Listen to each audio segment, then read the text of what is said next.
Hello, BookTube. I've got a nice big mail haul for you to end out the week here. And not only is it big, and not only does it end with not one, but two boxes, but it gives off a very good vibe. Steve is getting a very good vibe from this pile of packages. So let's see if that's justified. Or if it's all, the girl who. Let's see what this first one is. Okay, this is. Translated from the Romanian. Yale University Press. Comes out in October, of course. That's the one thing I'm worried about for this gigantic haul, is that they're all going to be October books. When I spent an hour on my October shelf just last night. I don't know if I can show it to you. It was a Rampart that's that top shelf there. And it was a Rampart that was completely double stacked. So I couldn't see half the books that were on there. And I took an hour going through it last night, pulling out doubles, pulling out, ARCs when I have the finished copy, pulling out some of the stuff that I know I'm not going to review. It was arduous. My whole goal was to get the October shelf to the point where no matter how high it was stacked, I could at a glance see every book, no double stacking. And I did that, and I know this haul is going to ruin that. But anyway. So this is Varajan Vosgonian. It's a Romanian author. This is The Book of Whispers, translated by Alistair Ian Blythe. And this is, let's see here. The author is the grandchild of Armenians who escaped widespread massacres during the Ottoman Empire a century ago. And the author grew up in Romania, hearing firsthand accounts of those who had witnessed horrific killings, burned villages, and massive deportations. In this moving chronicle of the Armenian people's almost unimaginable tragedy, the author transforms true events into a work of fiction firmly grounded in survivor testimonies and historical documentation, which will be interesting for me as a reader, but very frustrating as a potential reviewer, because when an author does that sort of thing, they signal that their book is not to be criticized, and that drives me nuts. that drives me nuts. That actually takes me back eons to before most of you were born, when I was at a writing workshop, and we were workshopping some young woman's short story, and I was hammering away at its gaps and flaws and inconsistencies. And when I was done, she looked at me across the room and said, "But it really happened that way." I felt like telling her, "You're in the wrong workshop. Autobiographies down the hall." But that sort of thing is absolutely prevalent, where a writer will say, "Well, my grandmother died a long, slow, tragic death from Alzheimer's, and rather than write a memoir about that, I'm going to write a novel about it." Well, okay. Whether you write a novel or a memoir, if you write a memoir and keep it to yourself, circulate it among your family, that's one thing. If you write a novel, then you're in the public sphere, and anything you write can be torn apart and warned against by critics who want to save readers money. It always drives me nuts. So this is an Armenian massacre historical novel based on the author's own family experience. How is one to critique that? I don't know that I will, but we'll see. We'll see how I'll do it. All right, so this is another October book. My carefully laid plans are already teetering. This is The Aliens Among Us in its finished copy. Look at that cover. How invasive species are transforming the planet and ourselves. This is by Leslie Anthony, who's handling snakes in his author photo. He's an award-winning science and adventure journalist and has the author of several books. And he lives in Whistler, Canada. It's an eye-opening exploration of a burgeoning environmental phenomenon and the science coalescing around it. The author leads readers on adventures physical and philosophical as he explores how and why invasive species are hijacking ecosystems around the globe. And one of those invasive species, of course, is near and dear to my heart. I never talk to any bird person for even a fraction of a second about my unruly mob of a-hole sparrows without them immediately saying that sparrows are an invasive species. And I guess the unspoken corollary being that I should exterminate them instead of feeding them, so that maybe, I don't know, blue-tufted songbirds will make a return to the porch at Jamaica Plain. I don't know one way or another. I'm not sure I understand what an invasive species is. It's sink or swim in the animal kingdom just in general. I don't know that I really believe in preserved niches. My sparrows have to fight for every last bit. Actually, they seem fond of fighting. as I've lamented to bird people that I know, they seem to prefer fighting to eating. Which has led some of those bird people to make rather untoward comparisons between them and the Irish of South Boston. Very nasty. But anyway, let's just move on here. This is yet another October book. This is going to be gruesome. I'm going to add 35 books to October, which cannot support it. Oh, fantastic. All right. This is by John and Mary Gribben. This is a finished copy of Out of the Shadow of a Giant. And the subtitle is Hook, Halley, and the Birth of Science. And this is, believe it or not, that sounds like a very stodgy, history of science book. But this is actually fascinating and gripping to read. Let me see if this, I don't think we ever heard about this. Let me see if this conveys something of what Robert Hooke and Edmund Halley, whose place in history has been overshadowed by the giant figure of Isaac Newton, were pioneer scientists in their own right and instrumental in establishing the Royal Society. Although Newton is widely regarded as one of the greatest scientists of all time and the father of the English scientific revolution, John and Mary Gribben uncover the fascinating story of Robert Hooke and Edmund Halley, whose scientific achievements neatly embrace the 100 years or so during which science as we know it became established. And they do more than that. That sounds very mild-mannered, but they do more than that. This book is an enormously protracted hit job on Isaac Newton. And it was, as I'm sure some of you who've been watching this channel for my 25,000 videos will know, I'm a big fan of Isaac Newton. I've read all of his biographies. I absolutely love one of them, Gail Christensen's In the Shadow of the Creator, or In the Presence of the Creator. And I wrote a novella, Hers the Convergence, about Isaac Newton for the Hot and Sticky Summer Novel Writing Challenge last year. And so I was a little bit on the defensive when I saw the gist of what the authors were doing, but it's so entertaining and so thought-provoking that I ended up not minding at all. I loved it. So great. Glad to have a finished copy. Let's move on. What is this? Okay, this comes out in October, of course. These are all hardcovers from October. Oh my God, it's 3 in a row. This is Suzannes Children, A Daring Rescue in Nazi Paris by Anne Nelson. Had not heard of this before. Anne Nelson is an award-winning academic, author, and playwright. And the book is one of the untold stories of the Holocaust. The inspiring story of Suzanne Spack and her audacious rescue of hundreds of Jewish children from deportation from Nazi Paris to Auschwitz.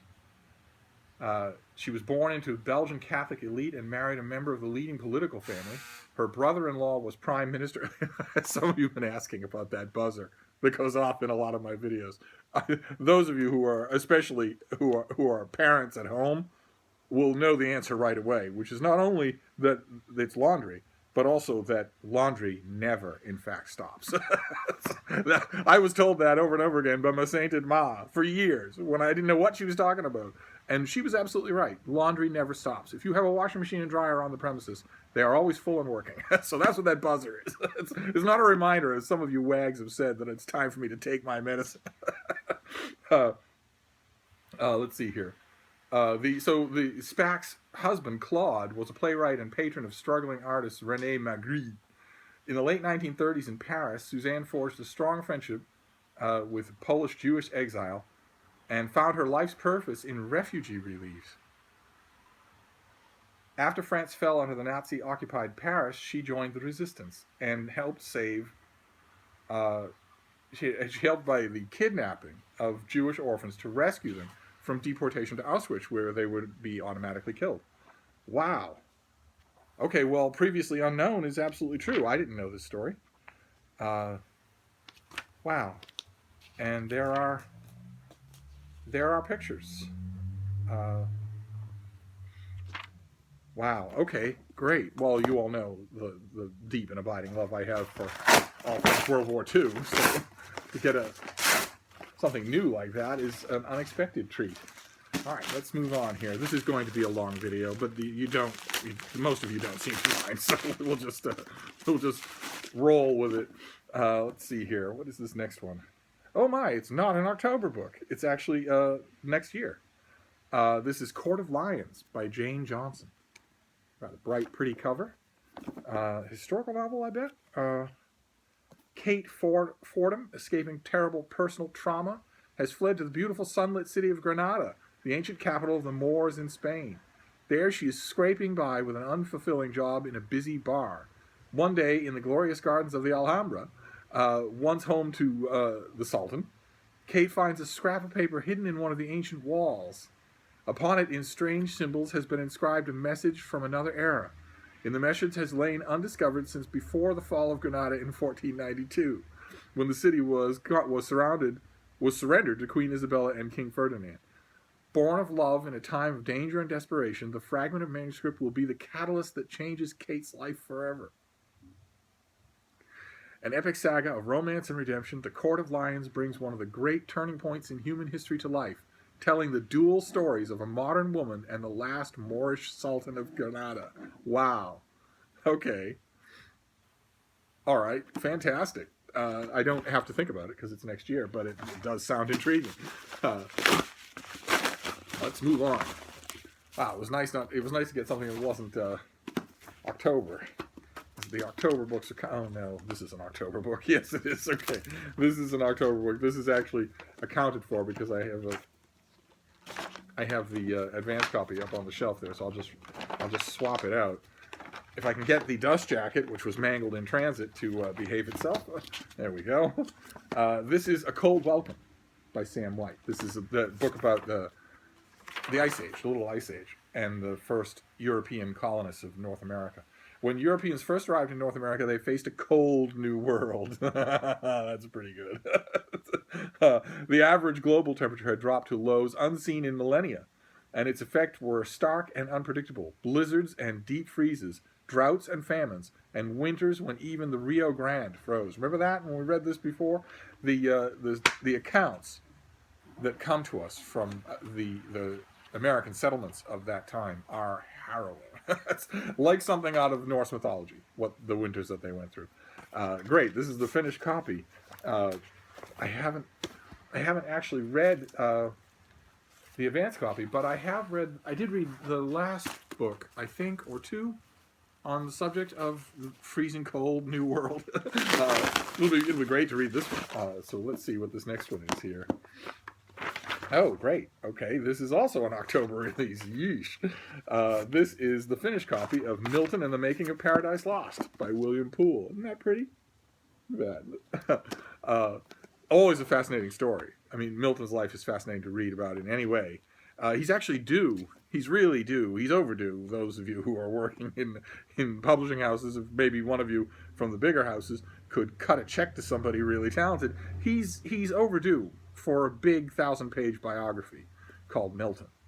He's really overdue for that. This is an excellent start, but what he really needs is a big biography to put him on the map again. so get right on that.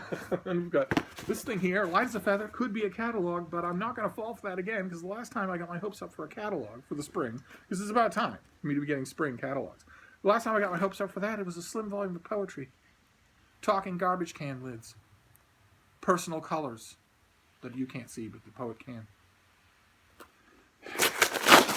By the shores of Gitchagumi, by the shining bright sea water, sat the daughter of Nokomis, lovely daughter of Nokomis. It would kill you to write about that. All right, what do we got here? This is not a slim volume of poetry, and it comes out next year, so I don't have to think about it. It's a novel. It's a slim novel from Atria Books. It's called The Eight Mountains by Paolo Cognetti.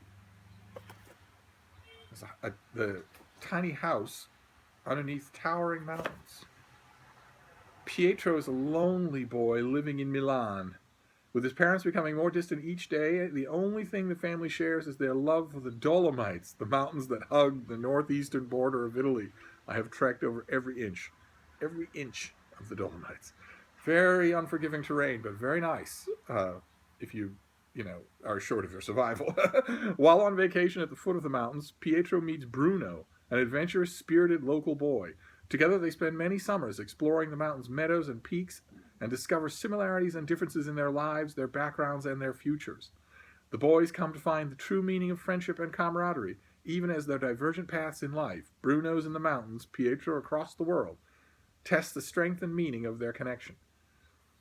A modern Italian masterpiece, The Eight Mountains is lyrical coming-of-age story about the power of male friendships and the enduring bond between fathers and sons. And this won the Strega Prize. So this is translated from the Italian by Simon Carnell and Erica Segre. And it was originally published in 2016. Okay. Interesting. Fictional treatments of male friendship that isn't homoerotic are usually disappointing. I'm usually not all that upset that they're comparatively rare, because they almost always disappoint me when I do encounter them. So we'll see what happens. So then we've still got plenty to go here. Oh God. Well, we'll sign on for the long haul here. This might be the only video for today, so I don't torment you. Oh my. Okay. This is an October release. Yes, this is an October release. This is Children of the Fleet by Orson Scott Card. A new Ender novel, if I remember correctly. Yes, it is. It comes with a decal. So it is a new Ender novel. Let's see here. After Ender won the Third Formic War, the alien threat to Earth was over. The spoils of victory included both hundreds of terraformed worlds and near light-speed drive needed to get humans to them.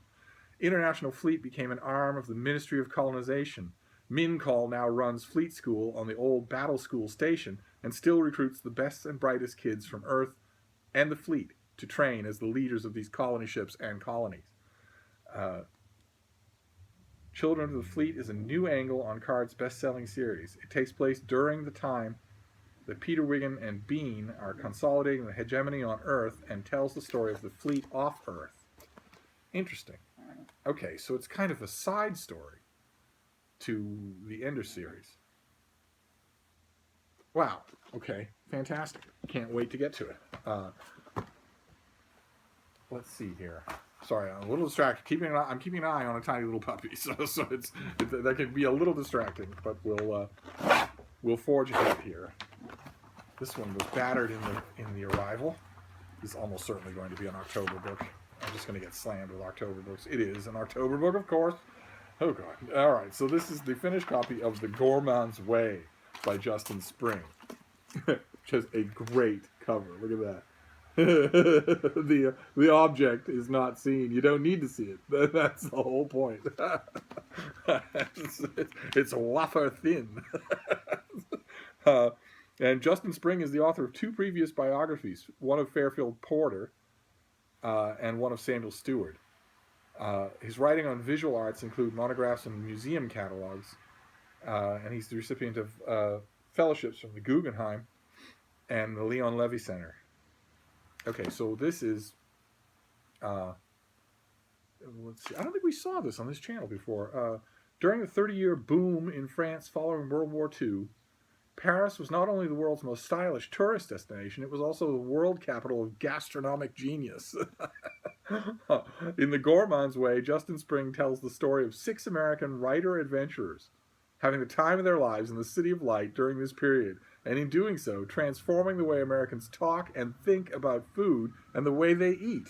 So it's a kind of a collective biography of gastronomic pioneers. Here, let's wait. This one's coming.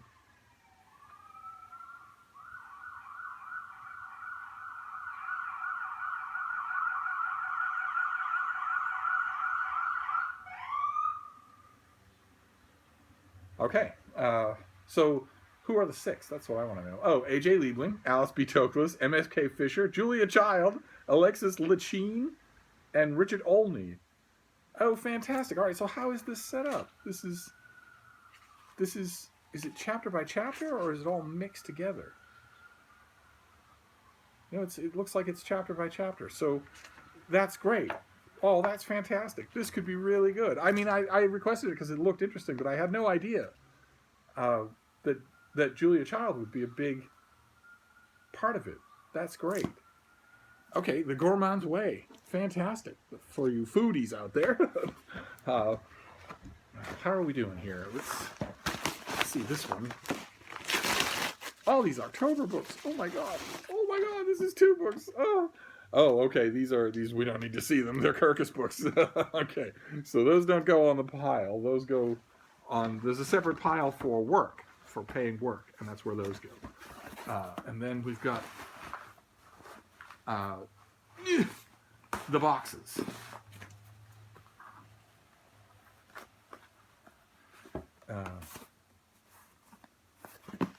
We've got the boxes, starting with this one here. Something big. What is this? Wow, what is this? No pub sheet? How can it not have a pub sheet? It's gigantic. Ah, there we go. Okay. This is from the University of Nebraska Press. And it is A Fur Trader on the Upper Missouri, the journal and description of Jean-Baptiste Truteau, 1794 to 1796. This is a fur trader's journal. Dare I hope that this comes out sometime other than October. No, it comes out in October, of course. No. The UK publication is October. This is already out in America. Not that it matters. University of Nebraska Press, a big fat thing that is. What is this? It's going to be expensive. Yeah, it's $100.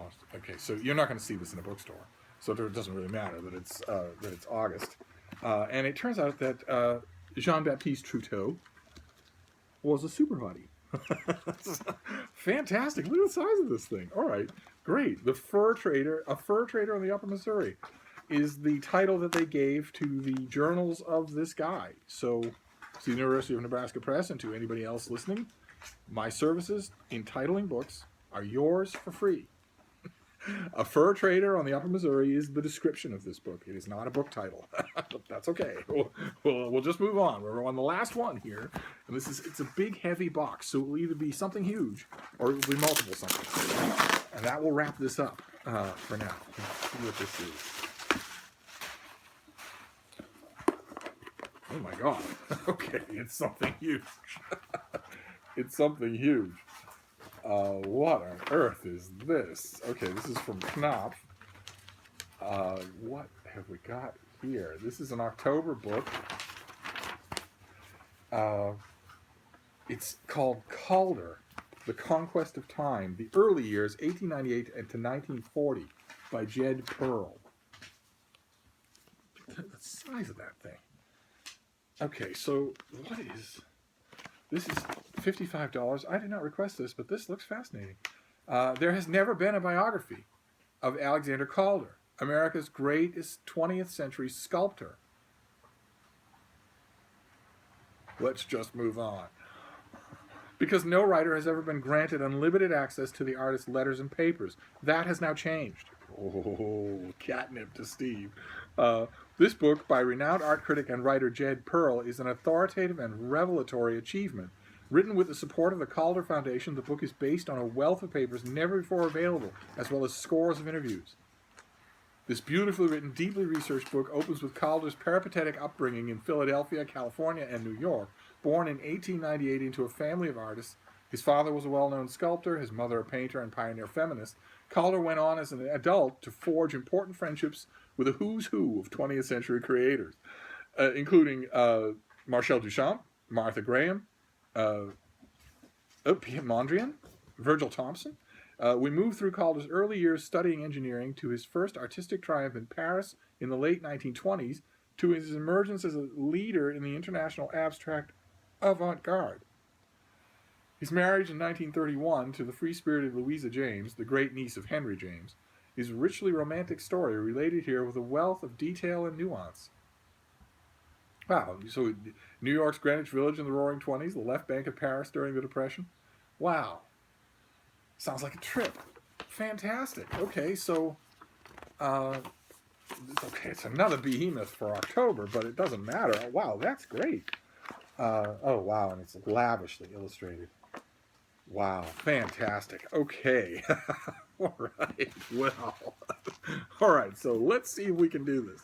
We have Calder, Volume 1 of what promises to be a 2-volume biography of an American sculptor, an avant-garde sculptor, which is why I rise deniable. If you want to call him America's greatest 20th century sculptor, then say America's greatest 20th century avant-garde sculptor. I won't object. I won't lay claim to anything there. So we've got. We'll start off the Steve Pyramid with 2 gigantic biographies that I did not see coming. One of Calder and one of Jean-Baptiste Truteau, a fur trader. Then let's see, we move on to the Gormans Way, a new Ender novel, Children of the Fleet. Let's see, we'll do the hardcovers first here. So there's Milton and the Making of Paradise Lost, kind of a biography. Then a cold welcome about the little ice age that America's European pioneers faced. Then Suzannes Children, about a woman who saved children in occupied Paris out of the shadow of a giant, in which Isaac Newton gets his. Aliens Among Us, about my sparrows. Let's see here. A Book of Whispers, about the Armenian genocide. Court of Lions, about the Alhambra Palace. How much fun is that? And then finally, The 8 Mountains by Paolo Cognetti. Translated into English from the Italian. So there you go. Oh my God. Wonderful. All right. That finishes us out for the books for the week. It means I have to go over the October shelf all over again. But that's all right. It's kind of fun. So I'll see you soon. Thank you, BookTube.